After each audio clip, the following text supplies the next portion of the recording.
ජාතික ආරක්ෂාව ගැන ඉතින් විශාල අවුලක් නැහැ. එක එක தேசிய කල්ලි பாதுகாப்பு කණ්ඩායම් தொடர்பில் எவ்வித குழப்பமும் இல்லை. கடந்த காலங்களில் கலகம் விளைவிக்கப்பட்டது, இனவெறியை தூண்டுவது போன்ற விடயங்களில் பழக்கப்பட்ட சில குழுக்கள் உள்ளன. அத்தகையவர்கள் சில நேரங்களில் தமக்கு ஒரு பிம்பத்தை உருவாக்கிக் கொள்ள சில காரணிகளை செய்ய முயற்சிக்கின்றார்கள். ஆனால் முப்படையினரும் போலீசாரும் தற்போது தேவையான விடயங்களை முறையாக செய்து வருவதாக நான் நினைக்கின்றேன்.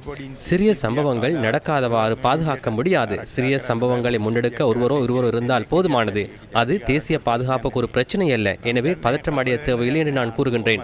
எமது நாட்டில் கடந்த காலங்களில் நடந்த விடயங்கள் தொடர்பில் அரசாங்கத்துள்ள அமைச்சர்களுக்கு ஒரு புரிதல் இருக்கும்.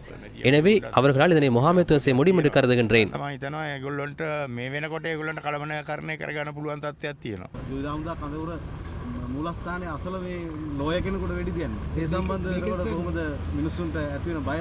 ඔය ඉතින් පාතාලය பாதாள உலக குழு இன்னும் ஒரு குறிப்பிட்ட அளவில் செயற்பட்டு கொண்டிருக்கின்றது. இது ஒரு அரசியல் குற்றம் அல்ல. பாதாள உலகம் செயற்பட்ட ஒரு இடம். பாதாள உலகம் இன்னும் 100% அடக்கப்படவில்லை என்பது நமக்கு தெரியும்.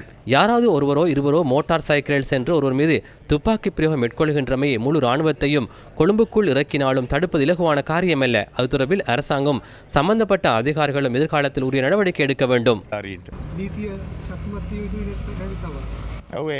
ஆம், சட்டத்தில் உள்ள இடைவெளிகளை இனங்கண்டு அவற்றுக்கு தேவையான நடவடிக்கைகளை மேற்கொள்ள வேண்டும்.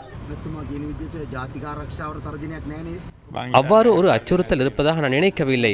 ஒரு பெரிய பூதத்தை உருவாக்கி அரசியல் லாபம் தேட வேண்டிய தருணம் இதுவல்ல. ஆம், முன்னர் அதிகாரத்தில் இருந்தவர்கள் அவ்வாறே செய்தார்கள். அதில் எந்த சந்தேகமும் இல்லை, விவாதமும் இல்லை. அவர்களே அவற்றை செய்தார்கள், வளர்த்தார்கள். அவர்களின் நிலையிலேயே எல்லாம் நடந்தன. ஆனால் தற்போதைய அரசாங்கத்துக்கு பாதாள உலக குழுக்களோடு அத்தகைய கொடுக்கல் இருப்பதாக நான் ஒருபோதும் நினைக்கவில்லை. அதனால் இதனை விரைவாக சுத்தப்படுத்த வேண்டும். அதற்கு பொறுப்பாளர்கள் இருப்பார்கள். அவர்களின் மனதில் ஏதாவது ஒரு திட்டம் இருக்கும். பொறுத்திருந்து பார்ப்போம்.